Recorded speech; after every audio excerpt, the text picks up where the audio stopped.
Items ഇങ്ങനെ നിരത്തി വെച്ചത് കണ്ടില്ലേ? ഇത് ഞാൻ എൻ്റെ ഫ്രണ്ടിന് വേണ്ടിയിട്ടുള്ള ട്രീറ്റാണ്. അന്ന് വീട്ടിൽ ക്ഷണിച്ചതാണ് ഒരു ദിവസം. ഇതാണ് എൻ്റെ ഫ്രണ്ട് സൗമ്യ. സൗമ്യനെ ഇങ്ങനെ പരിചയപ്പെട്ടതെന്ന് വെച്ചാൽ ഹമ്മാദിൻ്റെ ഫ്രണ്ട് സിദ്ധാർത്ഥ്, ഫുട്ബോൾ ഫ്രണ്ടാണ് സിദ്ധാർത്ഥ്, അവൻ്റെ അമ്മയാണ് സൗമ്യ. അങ്ങനെ ഞങ്ങൾ കമ്പനി ആയതാണ് കേട്ടോ. ഇതാണ് കുഞ്ഞു സാറ, ഞങ്ങളുടെ കൊച്ചു കാന്താരി. സാറക്കുട്ടിയാണ് കിച്ചണിൽ മെയിനായിട്ട് എൻ്റെ ഹെൽപ്പർ കേട്ടോ. കിച്ചണിൽ നിന്ന് പണിയെടുത്ത് നിന്ന് ടയേർഡാകുമ്പോൾ ഇടയ്ക്കൊന്ന് ഞങ്ങൾ വിശപ്പൊന്ന് മാറ്റാറുണ്ട് കേട്ടോ.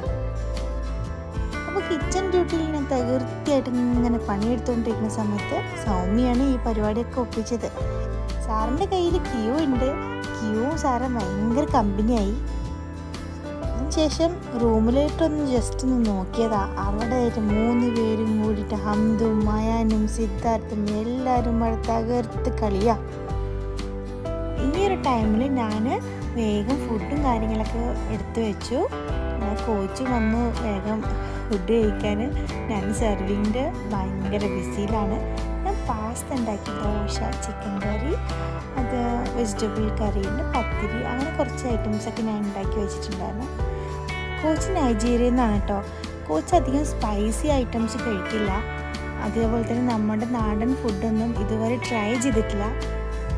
എല്ലാം ടേസ്റ്റ് ചെയ്ത് കോച്ചിന് ഫേവറേറ്റ് ദോശയായി മാറിയിട്ടുണ്ട് കേട്ടോ. എല്ലാവരും ഫുഡൊക്കെ കഴിച്ചു, എല്ലാവരും ഹാപ്പിയായി, കൂടെ ഞാനും ഹാപ്പിയായി. അപ്പോൾ ഇത്രയേ ഉള്ളൂ. എൻ്റെ വീഡിയോ എല്ലാവർക്കും ഇഷ്ടമായെന്ന് വിചാരിക്കുന്നു. My friend Nehala.